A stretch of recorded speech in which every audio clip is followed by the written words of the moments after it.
नमो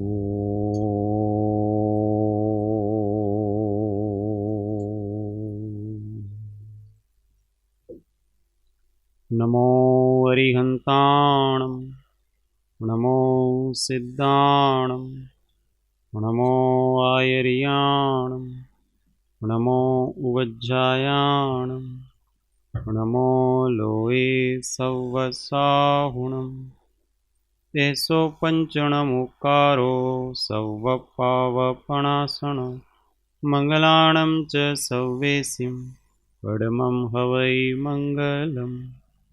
ॐ नमो अरिहन्ताणम्।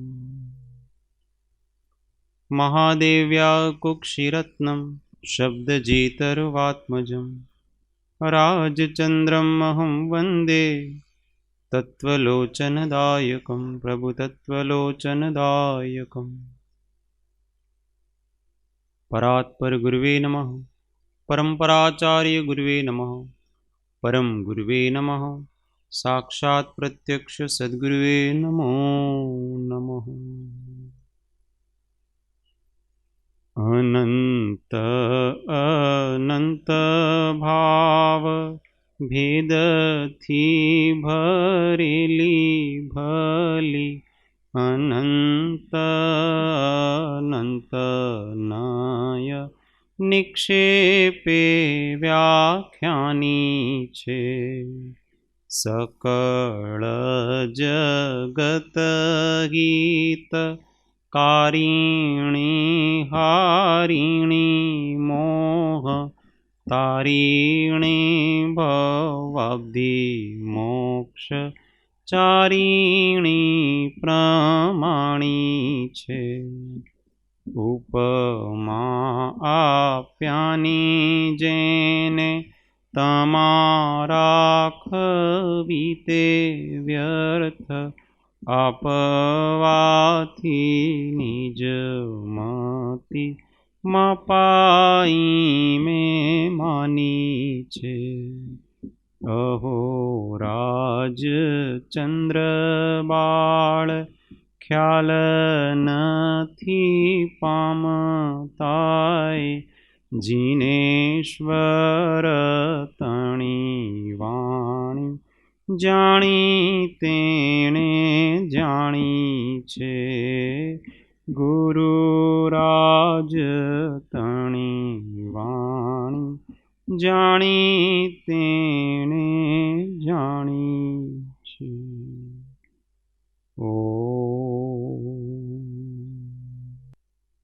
जय सद्गुरुवंदन। जय तत्व चर्चा में श्री आत्मबोध शतक गाथा 70 अर्धी बाकी थी 70 फरीथी सौ साथे आपणे लईशुं। इच्छा से जब कुछ ना होता फिर क्यों कष्ट उठाते हो सब अनर्थ की जड़ है इच्छा समझ नहीं क्यों पाते हो ज्ञानानंद घातने वाली इच्छाएं ही विपदा है निस्तरंग आनंद सरोवर निज में शाश्वत सुखदा है निस्तरंग आनंद सरोवर निज में शाश्वत सुखदा है। ज्ञानानंद घातने वाली इच्छाएं ही विपदा है। इच्छाएं क्या करती हैं? अपने ज्ञान और आनंद को घातती हैं। घात का मतलब क्या होता है? नष्ट कर देते हैं। पर्याय को पैदा नहीं होने देते। अपना जो केवल ज्ञान स्वभाव है, अनंत सुख स्वभाव है, उस केवल ज्ञान स्वभाव और केवल सुख स्वभाव को दबा देती हैं, नष्ट कर देती हैं, कोई कोई जैसे अपेक्षा लेना। आवरण शब्द में ढका होना होता है, अंदर है और बाहर नहीं आ रहा है, तो वो थोड़ा ठीक नहीं है। यहां तो उसको उत्पन्न नहीं होने दे रहा है, अंदर है और ढका हुआ, जैसे मणि है ना, मणि, उसको काले कपड़े से ढक दो तो मणि का प्रकाश होता, पर मणि अंदर प्रकाशित है। ऐसा आत्मा के विषय में नहीं है, ऐसा केवल ज्ञान आदि के विषय में नहीं है। अपने पर्याय में अभी केवल ज्ञान, केवल आनंद नहीं है, शक्ति है। उस शक्ति को निरावृत नहीं होने दे रहा है, शक्ति को प्रकट नहीं होने दे रहा है, बस ये इच्छा है, मतलब कर्म है, तो शक्ति को प्रकट नहीं होने दे रहा है। इस अपेक्षा से कहते हैं कि इसने अपना घात करती है, अपने को नष्ट करती है आत्मा को। क्यों? क्योंकि जो स्वभाव है उसको प्रकट नहीं होने देता, इसी का नाम उसको नष्ट करना होता है। कहीं आत्मा को नष्ट नहीं करते, अपने आत्मा के शुद्ध स्वभाव को प्रकट नहीं होने देती, इसको अपन नष्ट करना ऐसा कहते हैं। तो ये इच्छाएं ऐसी है, थोड़ी सी भी इच्छाएं रह जाती है। अणु मात्र पर रागादिनो सद्भाव वर्ते ज्યાં તે સર્વ આગમ ધર ભલે પણ જાણતો नहीं आत्मा। कोई वस्तु मेरे लिए हितकारी है ऐसा किसी भी वस्तु में होता है ना, तब तक उसको सम्यक्त्व उत्पन्न नहीं होता है, श्रद्धा सम्यक नहीं हो पाती उसकी। मिथ्यात्व घाती कर्म ही सबसे बड़ा घातने वाला कर्म तो यही है। तो वहां तो क्या, अणु मात्र, एक परमाणु भी इस संसार में मुझे सुखी कर सकता है,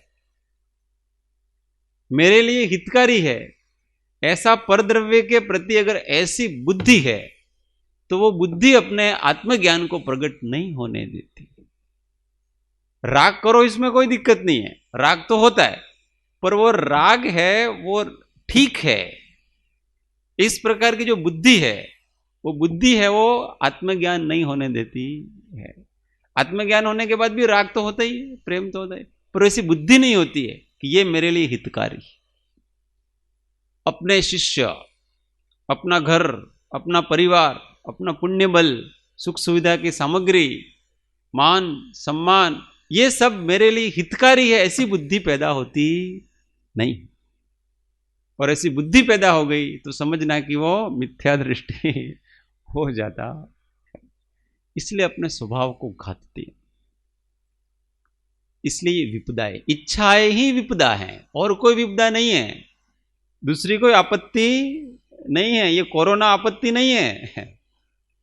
आपत्ति क्या है? ये मुझे नहीं हो। आपत्ति क्या पता है? जीव की प्रॉब्लम क्या है? ये बीमारी मुझे नहीं लगे, ये बीमारी मुझे लग जाएगी तो मुझे बहुत वेदना होगी, मैं मर जाऊंगा। ये जीने की इच्छा, स्वस्थ रहने की इच्छा, ये इच्छाएं पड़ी हुई है जीव के अंदर। जीव अपने आप को, शरीर स्वस्थ रहता है तो अपने आप को स्वस्थ मानता है। ये शरीर रहता है तो जीव ऐसा मानता है कि मैं जीवित हूं।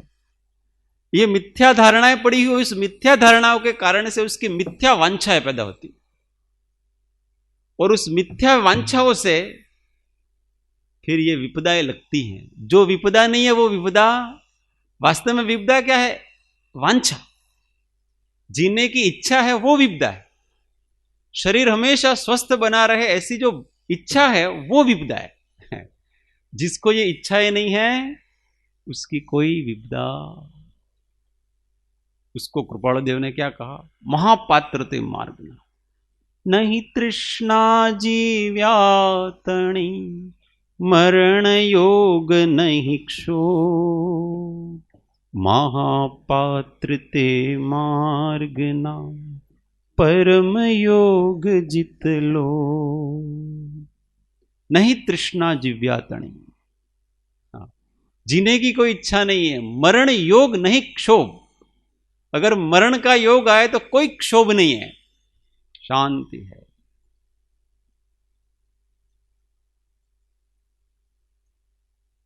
ये ज्ञानी का स्वरूप है। तो डर नहीं लगता है, नहीं तो डर लगता है।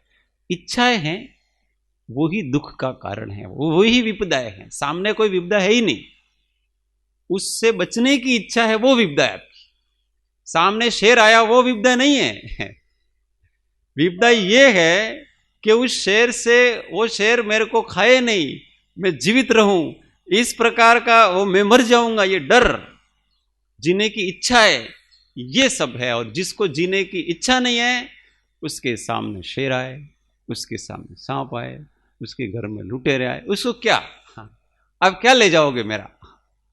7 भयों से रहित हो जाता।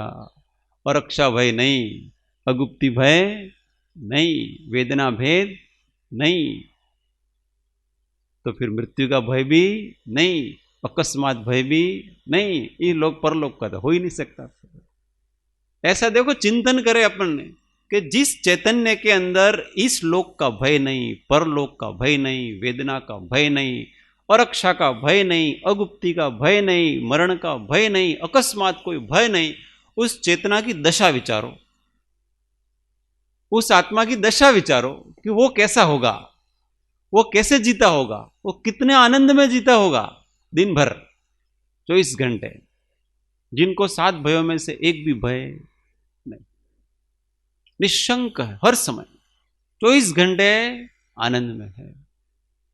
और जिनको ये 7 भय हैं, वो दिन भर कमरे में बैठा हुआ ना, वो क्वारंटाइन हुआ तो भी, अरे यार पेलो शाक में कहीं आवी जैसे, पेला फल में आवी जैसे, डर के डर बना हुआ है। यहाँ कोई गेट के बाहर कोई व्यक्ति आता है ना, लोग डर, यहाँ अंदर आवी जैसे अपनी कहीं कोरोना लेने आपसे। दूर की वस्तु से भी बहुत डर लग रहा है, जो अभी तक तो अपने पास पहुंची भी नहीं है, उससे भी व्यक्ति डरता है। डर क्या है? अज्ञान का डर, मिथ्यात्व का डर। और उस अज्ञान के कारण से ऐसी इच्छाएं पैदा होती हैं, जीने की इच्छा पैदा होती है वगैरह, अलग अलग, स्वस्थ रहने की इच्छाएं पैदा, ये सब अज्ञान। और उससे फिर ये ही विपदाएं हैं, इसलिए कहा तृष्णाएं ही विपदा है। इसलिए क्या करो? निस्तरंग आनंद सरोवर निज में शाश्वत सुखदा है। अपने आत्मा के आनंद में निस्तरंग रहो, इच्छाओं को नष्ट कर दो।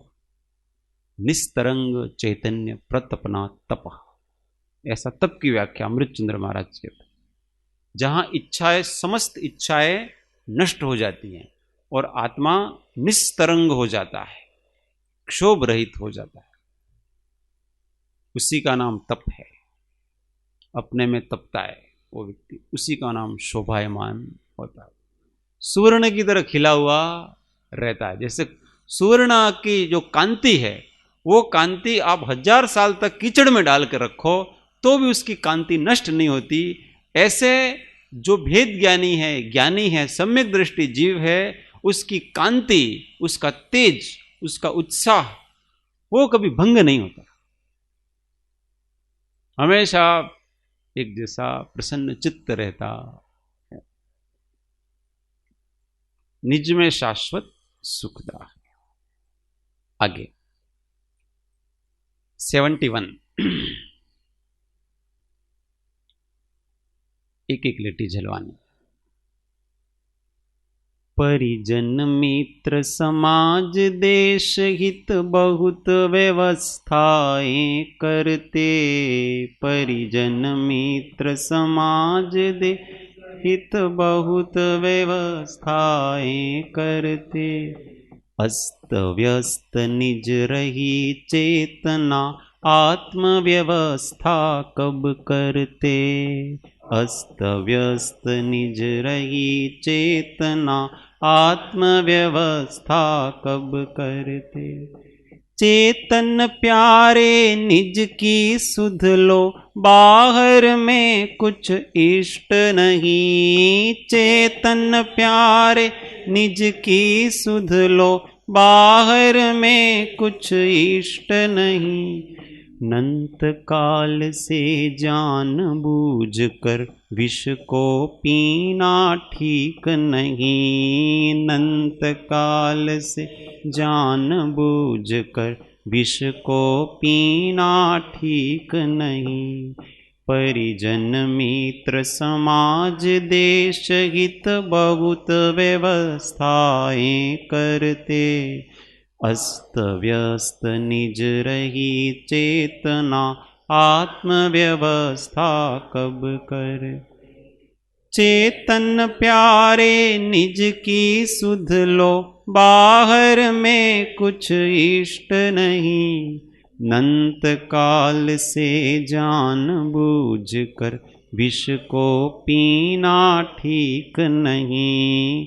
नंत काल से जान बूझ कर विष को पीना ठीक नहीं।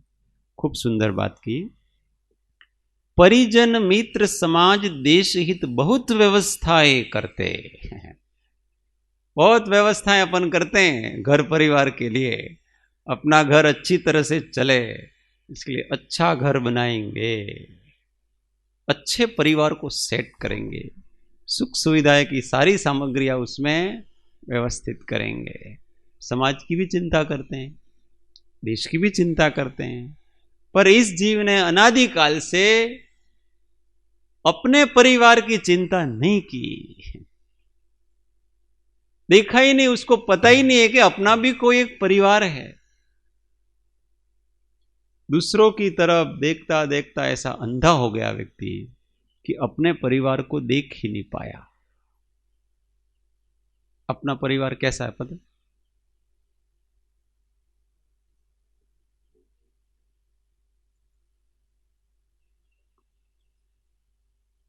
चैतन्य विला नाम का घर है। क्या है? चैतन्य विला नाम का घर है। वो अपना घर है। अपने अलग अलग विलाएं होती है ना सबकी, किसी की प्रेम विला होती है, किसी की क्या विलाएं करते हैं। विला मतलब निवास स्थान। चैतन्य विला नाम का अपना घर है। धर्मात्मा के घर की बात बताते हैं। अपना घर क्या है? आत्मा का घर। उस घर में हमारी माता है, समता रूपी माता रहती है। समता को माता क्यों कहा?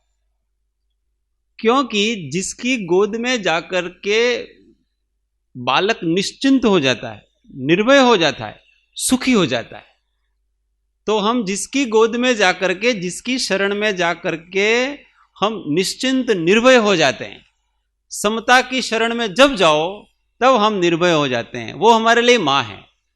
समता है वो हमारी माता है। संयम है वो हमारा पिता है। क्यों है पिता? क्योंकि पिता का काम क्या है? पिता का काम बच्चों को अनुशासन में रखना, डिसिप्लिन। घर से बाहर नहीं। वो कहते हैं ना, बार बार बच्चा खेलने जाते हैं ना, तुम्हारे पप्पा आ जाएंगे, जाना मत इधर से, हिलना मत। ऐसे ही संयम है वो अपने को अपने घर से बाहर नहीं जाने देता है। उपयोग को परद्रव्यों में दूसरों के घर में भटकने नहीं देता है। संयम कड़े अनुशासन में वो रखता है, अपनी मर्यादा में खींच करके रखता है। इसलिए संयम को पिता कहा है। दया को भार्या। भार्या मतलब पत्नी। पत्नी कौन है अपनी? तो दया है। दया को क्यों कहा? क्योंकि पत्नी होती है ना, वो हमेशा प्रत्येक कार्य में हमारे साथ रहती है। अर्धांगिनी कहते हैं उसको, भारतीय संस्कृति में उसको अर्धांगिनी, पति का आधा अंग होती है वो। इसलिए हर एक कार्य में अपने साथ रहती है 24 घंटे। कहीं भी जाएगा पति तो पत्नी को जरूर साथ में लेकर के जाएगा, बाकी किसी को साथ में लेकर के जाए अथवा क्यों? क्योंकि उन दोनों का जीवन अब एक हो गया है। ऐसा थोड़ी अब अलग अलग, अब एक हो गया है। ऐसे ही प्रत्येक कार्य में धर्मात्मा के दया है, वो साथ में रहती है। उसकी हर चेष्टा में दया दिखती है। उसकी हर एक क्रिया करेगा उसमें, वो उसमें साथ में दिखेगी चेष्टा है उसकी, दया। इसलिए दया को उसकी पत्नी कहा, भार्या कहा। और वो पत्नी का काम क्या है कि अपने पति की सेवा करना। तो दया है वो हमेशा उसकी सेवा में रहती है, मतलब उसको कभी भी कोई कष्ट नहीं होने देती। इसलिए जिसके जीवन में दया रूपी पत्नी है उसको कभी संसार की दुख दुविधाएं आती नहीं है। क्यों नहीं आती है? क्योंकि जिसके चित्त में दया है उसके पुण्य का कोई पार नहीं है। उसका बहुत पुण्य होता है और पुण्य के कारण से सुख सुविधा ऑटोमेटिक मिल जाती है। उसके विनय सौम्यता, सौम्य नाम का पुत्र होता है। धर्मात्मा का पुत्र क्या है? विनय। विनय क्या करता है? पुत्र का क्या काम है? पुत्र का काम है पिता की कीर्ति को, यश को फैलाए। तो ये सौम्य स्वभाव होता है, जो विनय स्वभाव होता है वो क्या करता है कि अपने को संसार में अजात शत्रु बना के रखता है। देखो, जिसके जीवन में विनय होता है ना उसका कोई प्रतिपक्षी नहीं होता। शत्रु लोग भी उसकी प्रशंसा करते हैं। ऐसा ये विनय नाम का गुण है। तो वो हमारा आत्मा का वो ही पुत्र है, क्योंकि वो ही हमको जगत में हमको जन्मादा के। देखो, ये आज भी राम को विनय के नाम से जानते हैं। देखो, विनयवान व्यक्ति कौन? भगवान राम। आज भी कीर्ति उनकी इसके कारण से होती है। करुणा नाम की उनकी पुत्री है, क्योंकि पत्नी दया है, दया से करुणा पैदा होती है। तो वो पुत्री है तो अपने को करुणा है, दूसरी पुत्री नहीं।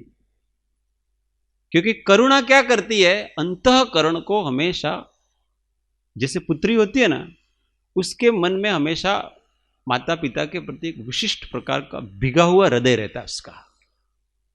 ऐसा ही भिगा हुआ हृदय है वो करुणा है, अपना दूसरे प्राणियों के प्रति अनुकंपा का भाव।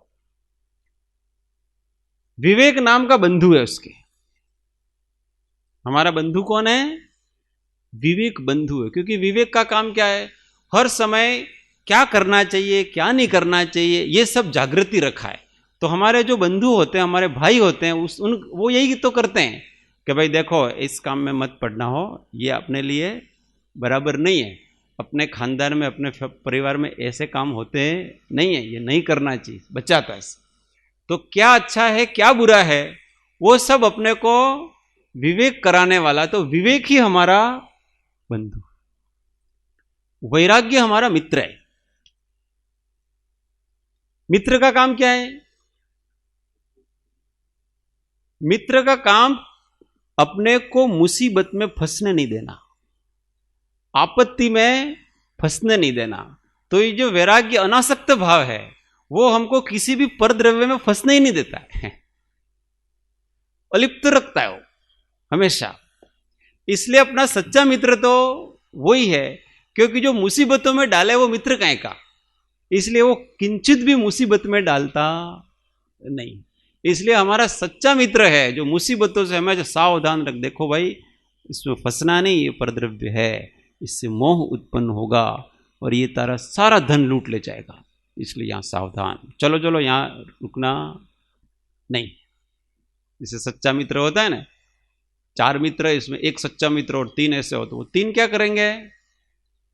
कहीं टॉकीज में पिक्चर देखने ले जाएंगे अथवा कोई न कोई ऐसे काम कराने के लिए ले जाएंगे। और सच्चा मित्र नहीं नहीं यार, इसे फालतू में नहीं, चलो आपको अच्छी जगह जाए, ये अनासक्त कराता। वैराग्य भाव है वो कहीं फंसने देता नहीं।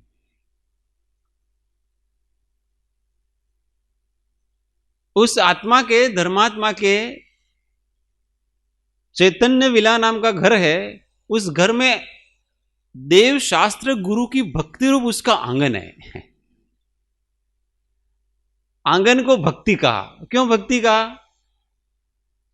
क्योंकि आंगन में से घर में जाया जाता है।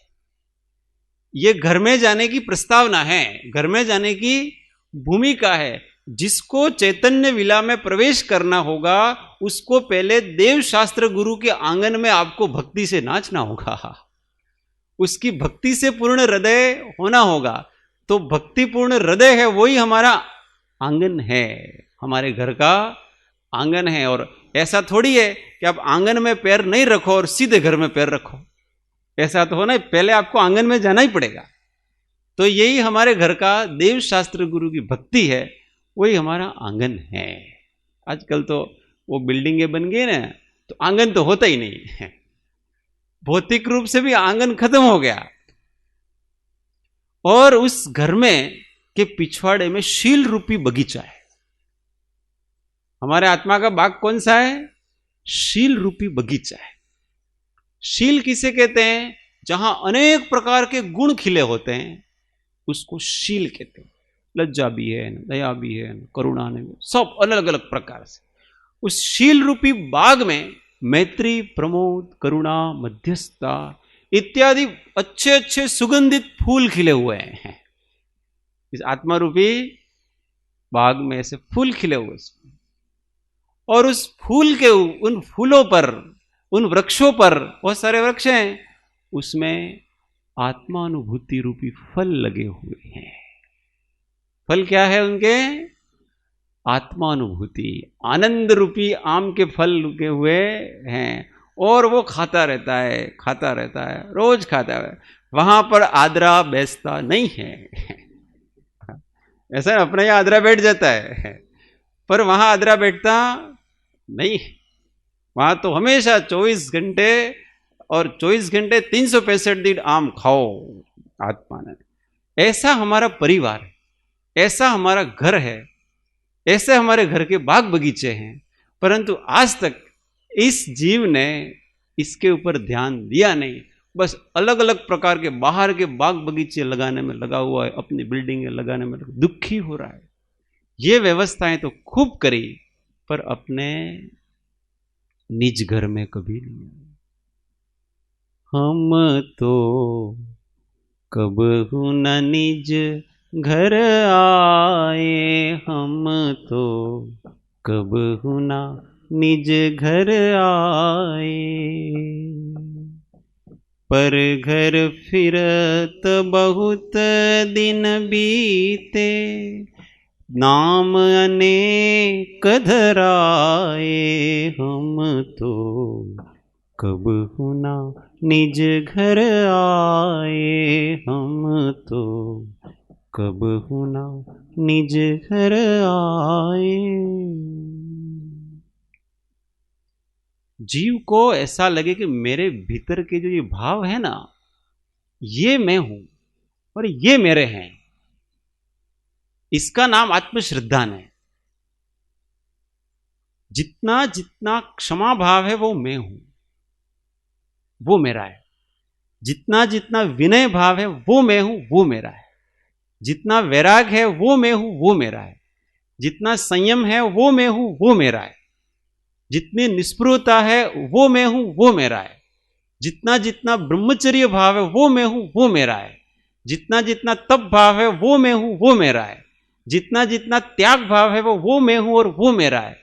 जितना जितना ज्ञान भाव है वो मैं हूं, वो मेरा है। जितना जितना निश्चल आनंद भाव है वो मैं हूं, वो मेरा है।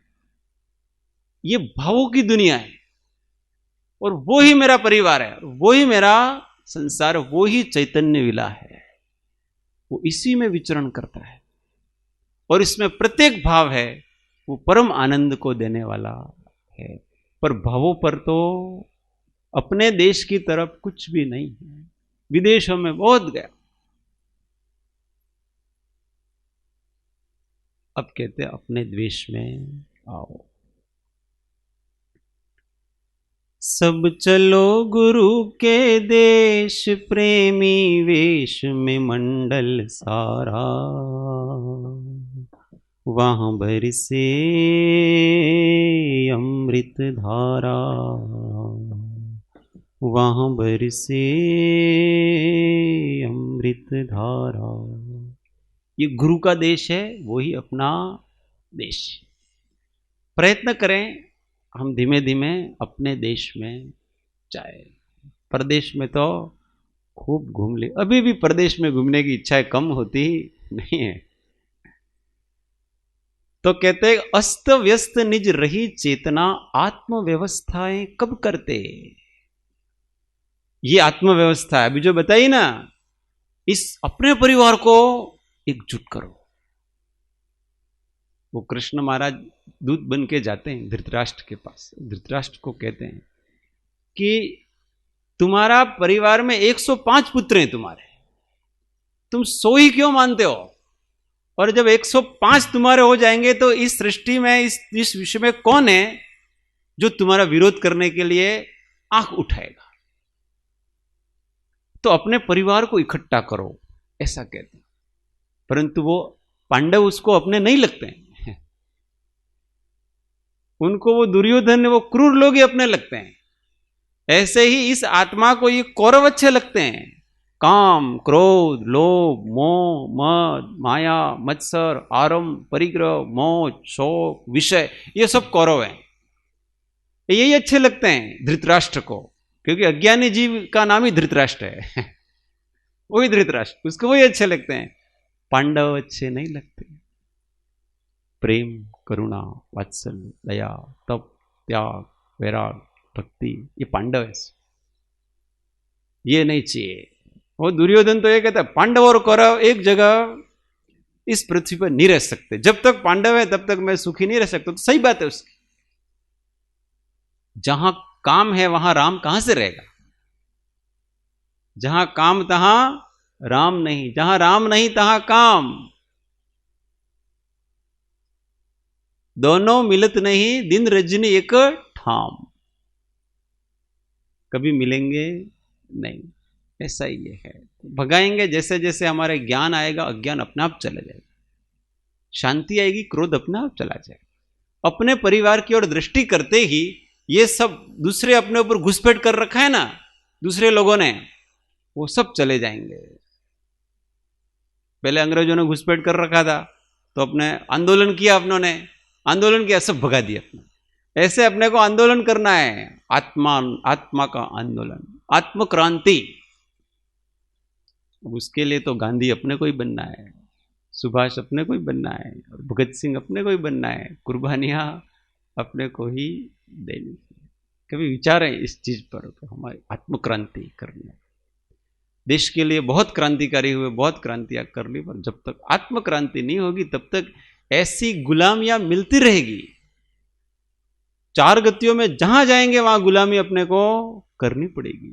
इसलिए अब किसी का गुलाम नहीं होना है, इस संसार में ही नहीं रहना है, अपने सच्चिदानंद स्वरूप स्वदेश में चला जाना है, जहां काम क्रोध की गंध नहीं और जन्मादिक दुख दंद नहीं। वहां नेति नेति कह के है श्रुति ने पुकारा, वहां बरसे अमृत धारा, वहां बरसे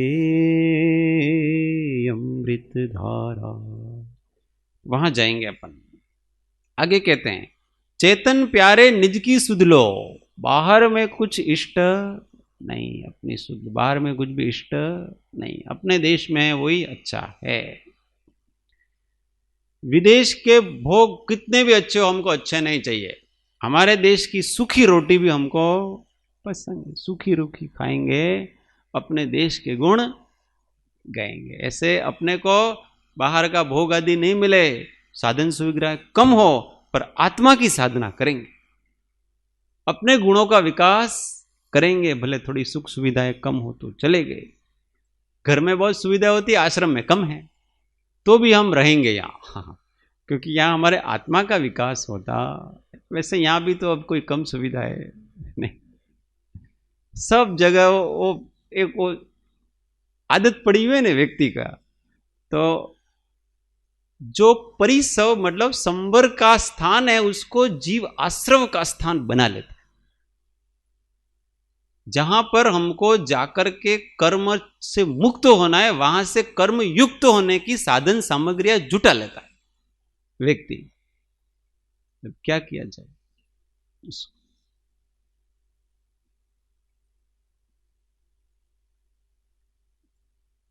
अपने में से बताओ। यहां चलो एक महिला भवन को छोड़ दें, सबके घरों में टीवियां लगी हुई, बताओ आश्रम में टीवी होनी चाहिए कि नहीं होनी चाहिए? अब मुझे ईमानदारी से बताओ, आध्यात्मिक साधना केंद्र में टीवी होनी चाहिए कि नहीं होनी चाहिए? बताओ, ईमानदारी से बताओ। पर हम टीवी रखते हैं और हमको ये भी नहीं है कि हम रख रहे हैं, हम देख रहे हैं तो हम कुछ गलत कर रहे हैं, क्योंकि ये जगह टीवी का नहीं, ये स्थान टीवी का नहीं, वो घर पे स्थान होगा। तो आश्रम और घर, इन दोनों में थोड़ा अंतर तो होना चाहिए ना।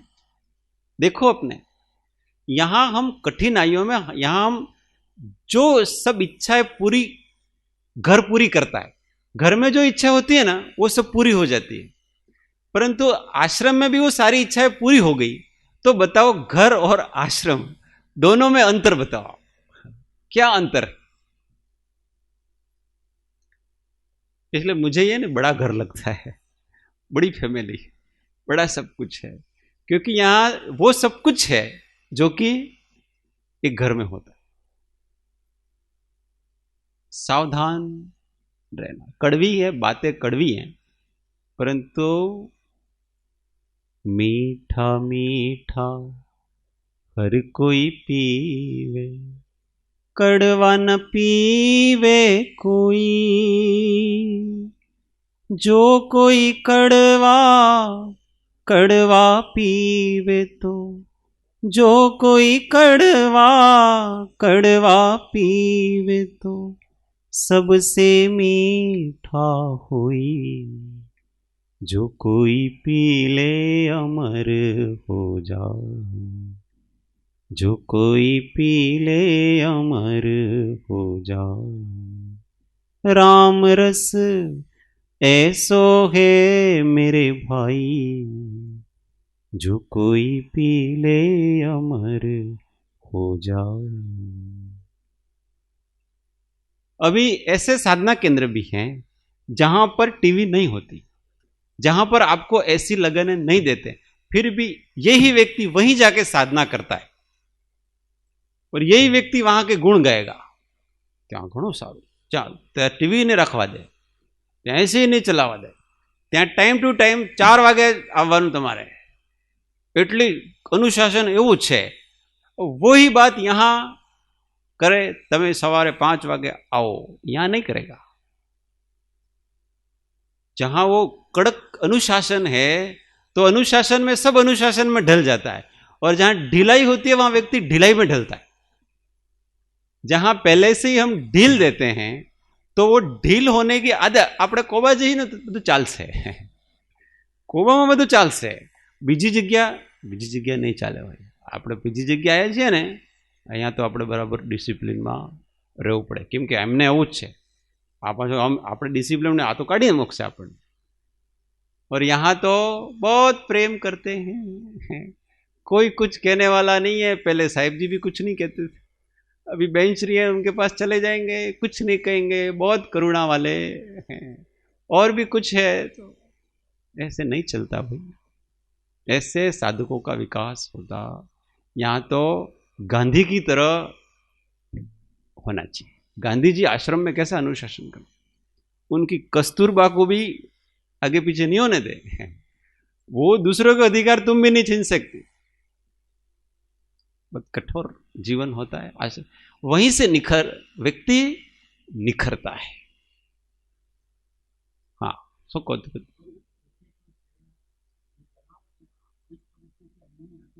30 वर्ष पहला ही परिस्थिति, अब धीमे धीमे सब बदलता है, समय बदला, देश काल बदला। ये वस्तु चालू कहां से होती है पता है? चालू कहीं न कहीं एक बारी रखते हो आप, एक बारी रखते हो, वहां से ये सब चीजें चालू हो जाती है। एक बार ढील दे दी, फिर तो उसका फॉलो दूसरा करेगा, दूसरे का फॉलो तीसरा करेगा, तीसरे का फॉलो चौथा करेगा, ऐसा करके सब कुछ हो जाता। और देखो, अगर आप कड़क अनुशासन ऐसा रखोगे तो जो योग्य व्यक्ति आएगा इधर, सच्चा साधक आएगा। और ऐसा ढील देते रहेंगे ना तो ઘરવાળા રાખતા નથી, ચલો કોબા જઈએ, ચલો આપણે ત્યાં જઈને બધું કઈ प्रॉब्लम होती नहीं। तो अपने को अच्छे सच्चे साधक नहीं मिलेंगे। सच्चे साधक हमेशा जहां तपाया जाता है ना वहां पर वो, क्योंकि प्रत्येक आत्मा अपने योग्य स्थान ढूंढता है। अब तपस्वी आत्मा तपस्या का स्थान ढूंढेगा, आध्यात्मिक आत्मा अध्यात्म का स्थान ढूंढेगा, सब अपना स्थान ढूंढेगा। तो वो कहां होता है, वो वहां जाकर के उसको वही अच्छा लगेगा, दूसरा अच्छा। और सुविधा भोगी को वो जगह ढूंढेगा, अपना सगवड़ो क्या मळशे भाई, पहले तो सगवड़ ढूंढेगा। थोड़ी कड़वी बातें हैं पर चलो, ये तो आगे, ये कड़वी बातें बहुत मीठी मीठी होती है। इसे विचार करना चाहिए अपने को कि हम यहाँ रहते हैं तो कौन कौन सी वस्तुएं ऐसी हैं जो आश्रम में उपभोग करने के योग्य नहीं, और इसका उपभोग हम नहीं करेंगे। उसका क्यों? क्योंकि मन, अगर टीवी में मन लगा, मोबाइल में मन लगा, लैपटॉप में मन लगा, व्हाट्सएप में मन लगता है, तो आपका मन स्वाभाविक रूप से भक्ति स्वाध्याय आदि में नहीं लगता। क्यों? क्योंकि एक ही मन है ना हमारा, दो दो मन तो है नहीं, एक को इधर लगाओ एक को उधर लगाओ। वहां टेस्ट आ गया तो वो तो विषय भोग की, वहां टेस्ट जल्दी आ जाता है।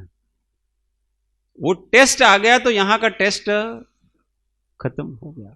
फिर तो डिसिप्लिन भाई, अपना 3 કાર્યક્રમોમાં જવાનું अनिवार्य है। यहाँ रहવું છે तो 3 કાર્યક્રમ तो જવું જ પડે। अब वो उसको निभाने के लिए आएगा क्या? आटला आटला कार्यक्रमों में, पर वो मन नहीं लगता है उसका, स्वाध्याय में भक्ति में मन नहीं लगता है। क्यों नहीं लगता है? क्योंकि मन कहीं और जगह लगा हुआ, और ऐसे साधनों में अपना मन लगा हुआ। तरत અહીંયાથી જઈને વોટ્સએપ ખોલ, શું મેસેજ આવ્યા છે, નવી ખબર કઈ આવી છે। अब स्वाध्याय से जाने के बाद व्यक्ति को अंतर्मुख होने की वृत्ति होती है। भक्ति से जाने के बाद ऐसा होता है कि मेरे कक्ष में जाकर के भी मैं 10 मिनट बैठूं, शांत चित्त हो, स्वरूपानुसंधान, ये तो उसका फल है। और यहां से जाते ही तुरंत हमको अगर मोबाइल याद आता है, अपने कुछ याद है, इसका मतलब क्या है? फल नहीं है। फल नहीं है वो, जो अंतर्मुखता, जो भाव, जो होना चाहिए था। सत्संग ठहरा देता है व्यक्ति को, ठहराव आता है तो उठने की इच्छा नहीं होती, और इच्छा भी हो, काम से जाते हैं तो भी शांति, थोड़ी देर तो बोलना ही नहीं,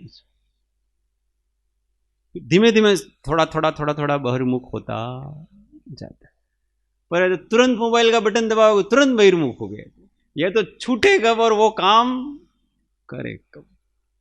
ये सब चीजें बहुत गहराई से विचार करने की चीजें हैं कि आश्रम जीवन में रहने के लिए ये व्यवस्था की बात आई नहीं, इसलिए कह रहे हैं आत्म व्यवस्था कब करोगे, तो यहां अपनी ऐसी व्यवस्थाएं करनी है।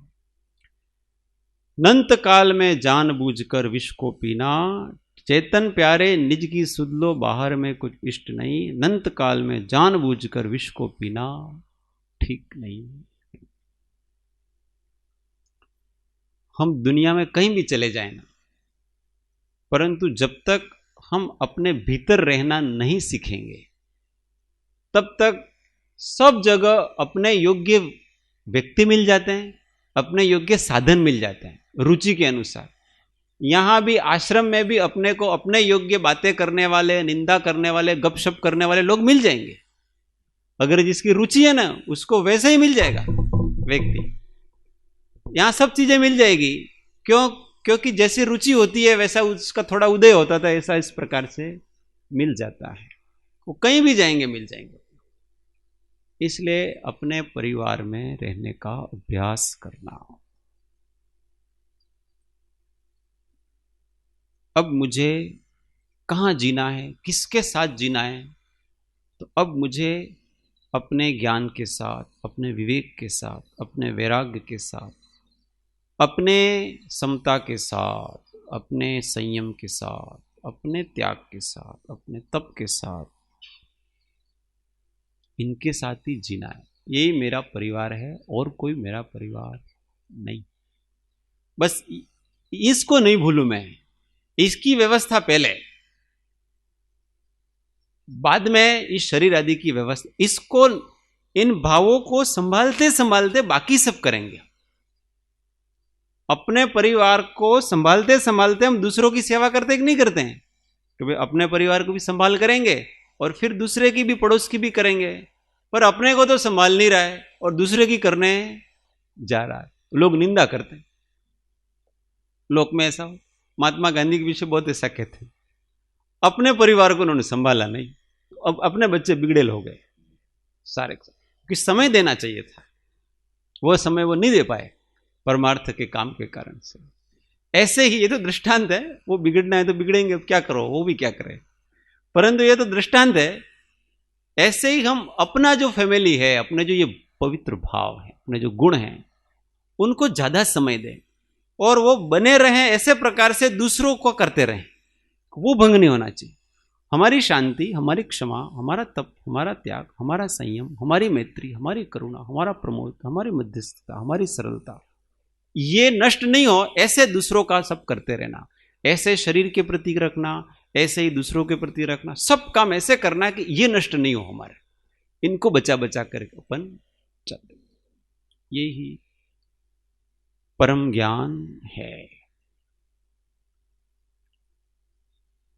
अपने को आप भूल के हैरान हो गया, अपने को आप भूल के हैरान हो गया, माया के जाल में फंसा वीरान हो गया, माया के जाल में फंसा वीरान हो गया, माया के जाल में फंसा वीरान हो गया।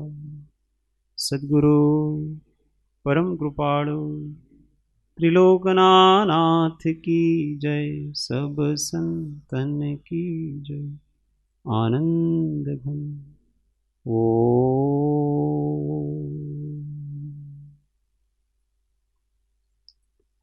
एक मिनट मौन, आत्म अनुसंधान।